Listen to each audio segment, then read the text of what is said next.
Hello guys, isang magandang tanghali, magandang Sabado sa inyong lahat.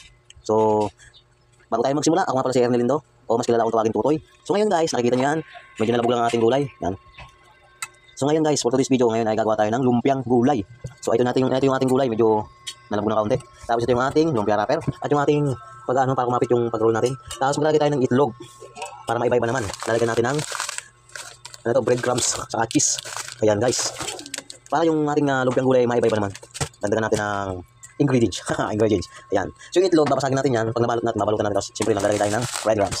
Tapos yung cheese, maliit lang. Medyo maliit lang yung binili ko. Ayan, 19 pesos. Tama, 19. 19 ba to? Tapos 15 pesos na breadcrumbs. So, tara, samahan nyo ako guys. Let's go. I-try natin tong lumpiang na may cheese. Ngayon ang ating cheese ay medyo maliit lang. Hiniwa-hiwa ko lang dito. Kung ilan lang yung malagyan natin cheese, yun lang yun. Para maiba-iba naman yung ating cheese. Ay, ang ating lumpiang gulay. So, pag-ulam lang naman ito at itatry lang natin kung anong magiging lasa niya. So, bawat isa, lalagyan natin isang cheese. 1, 2, 3, 4, 5, 6, 7, 8, 9, 10, 11, 12, 13, 14. 14 ang dapat natin malagyan ito. So, let's go. So guys, magsimula na tayo. So ngayon, hindi ko alam kung maaabot itong bali dalawa-dalawa kasi nilalagay kong pang lumpia, itong lumpia wrapper. Bahala na kung mag-blend kasi 3 tanda lang naman ito guys, 3 tanda. Bahala na kung saan naabutin ng ating lumpia wrapper. Bahala na, ayan. So, hindi mo masama mag-try kung anong magiging lasa. So, ayan guys. Kaya dinadalawa ko mabubutas. Yun nga lang, sa part na to pag nagbabalot ako, hindi ako kagaling ng balot guys. Kaya pasensya na kayo. Hindi kasi ako kagaling ng balot dito diba? Nakita niyo yan? Hindi ako kagaling ng balot dito. Pero nagugas ako ng kamay guys Nagugas ako ng kamay yan. Yan guys. Yan ang balot natin yan. Pero ayos na yan. Ito. Yan. So siguro ang gawin ko, hatiin ko itong isang. Try natin. Hatiin natin isang lumpia wrapper. Parang pandubli lang natin kasi ayan. Try natin guys. Bawat isa ay may cheese. Pwede man natin subukan ng bawat mag-experiment. Mag-experiment ng ating mga lulutuin. Ay siguro ganito na lang. Mas maganda-ganda pang balot pag isa't kalahating lumpia wrapper. Ayan. Pasensya na kayo guys kung medyo malikot yung ating camera dahil nasa ating katawan. Dahil nasa ating katawan yung ating camera. Dalawa tayong magkakamera. Dahil yung ating camera man ay sarap ng tulog. Ayan. Ayan guys.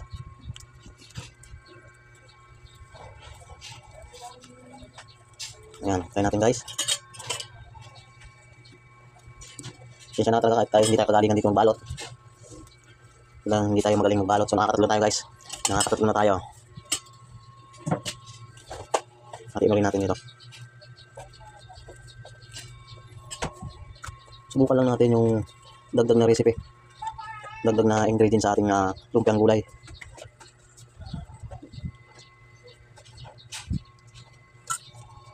Hindi yung mas mamagtry kung lalagyan natin ng konting cheese.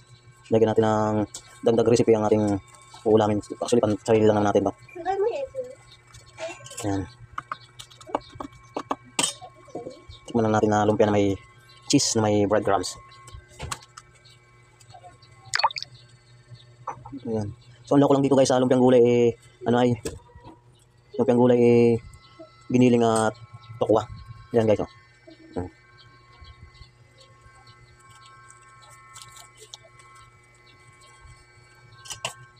Kasi gusto ng mga bata may cheese daw, try natin may cheese ang ating ulamin. So sa susunod gawa tayo ng tinapay yung napapanood nila na nilalagyan ng cheese. Ayan guys. So guys, kung napapanood nyo ang aking vlog, maraming salamat po. And pa-like and share na rin po para malaman ko kung saan nakarating ang ating video. Sana po patuloy nyo akong suportahan. Sana po guys. Kasi siya na talagang hindi tayo magaling magbalot, pero nakukuha naman natin minsan. So hari na nga palang pang dito guys, pangkapit sa ating lumpia wrapper.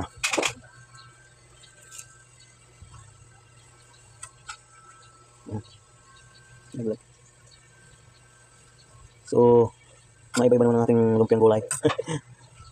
Yan guys. Iwan.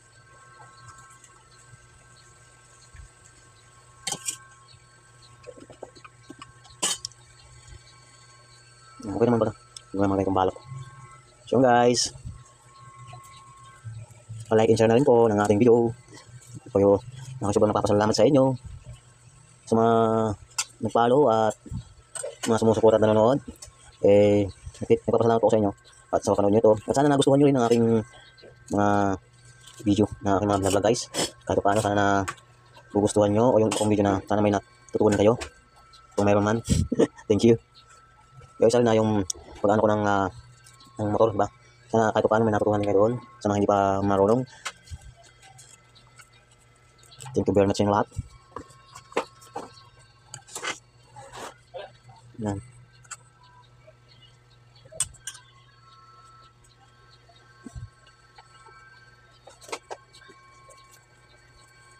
So, parang sasakto lang yung ating ano. So yun guys, dahil pinulang yung ating lumpia wrapper at kakaunti rin lang natira, siguro madalo pa ito eh. Ayos na yan. Bali 14 di 13 piraso lang ito guys, nagawa natin. 13 piraso ang nagawa natin. Ayan. So yan guys, 13 piraso yung nagawa natin dahil wala nang lumpia wrapper at isa na rin yung ating cheese. Dalawa pa ito. Ayan guys, simulan naman natin ang maglagay ng breadcrumbs. Ayan.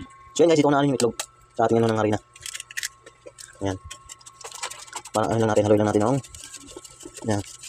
So dito natin yung lumpia ang gulay. Ayan. Let's go, try natin guys. Ayan. Tapos, yan natin sa breadcrumbs. Para maiba-iba na natin lumpia ang gulay, diba? Ayan.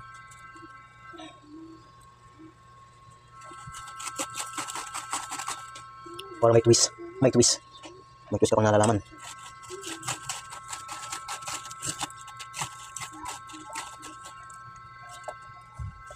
Ikot lang natin dyan sa itlog. Siyempre, breadcrumbs.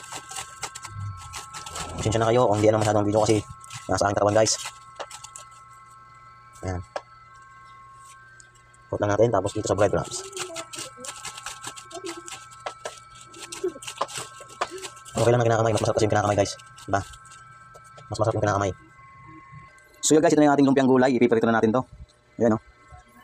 Yan, maiba naman yung ating lumpiang gulay. Tulad tayo nung nakakain ito. Kaya pili tayong maglagay ng option kung ano pa yung ating pwedeng ilaho o idagdag sa ating lumpia. O sa ibang ulam pa. Kung sa pansarili lang naman guys. Yan. So yan guys, so napainitin na natin yung cute na kawali. Yung aking cute na kawali. So yan. So lagyan natin ng mantika. Kailangan guys, lubog yun, lubog. Abot pa ba ang ating mantika? Hindi na abot siguro. So tingnan natin kung mainit yung kawali. Okay, mainit na guys.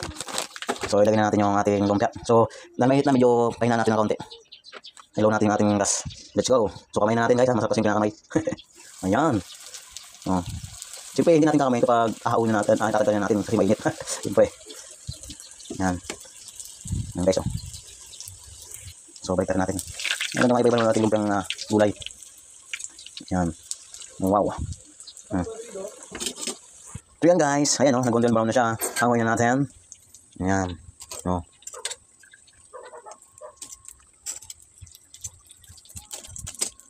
So naahan ko kasi may nag-deliver ng parcel.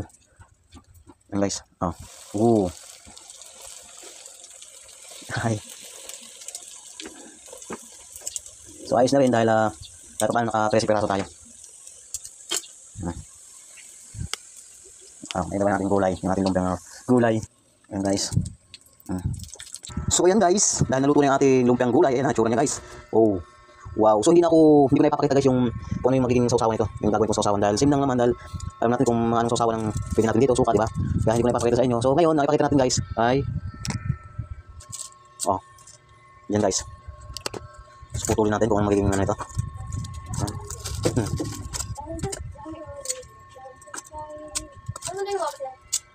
Oh. Ito yung cheese. Ano ba natin yung cheese guys? Yan guys. Yan yung cheese oh. Yung pinaka-cheese. Dahil nandito ang aking camera oh. Oh, pa yun guys oh. Tikman natin guys.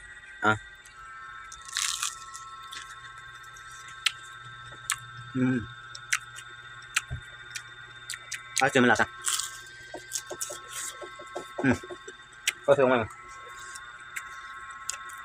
yung pagka-crunchy niya sa lumpia wrapper ay yung nag-crunchy gawa ng lumpia wrapper. So yung cheese natin ay nagdagdag bigay ng alak. So yung alak na sakto lang guys. Pero kung hindi ko niyagdaman ito ng cheese, siguro yung alak na ay tama lang. Hindi sa kumbaga sa ibang titikim nito para magiging kulang sa alat tabang. So ngayon nilagyan natin ng cheese. Dahil yung cheese na durog na nagkaroon siya ng alat na nagdagan pa. So ngayon tapos nag-crunchy lalong nag-crunchy yung kanyang balat. Diba? Tapos ito tayo pag may susawa niya. Depende ko anong gusto yung susawa niyo. Ketchup, suka. Bala kayo.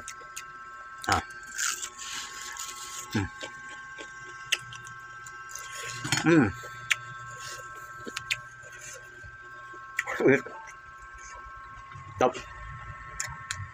So guys, hanggang dito na lang po. Maraming salamat po. Kita kasi na po tayo sa next vlog. Tapos.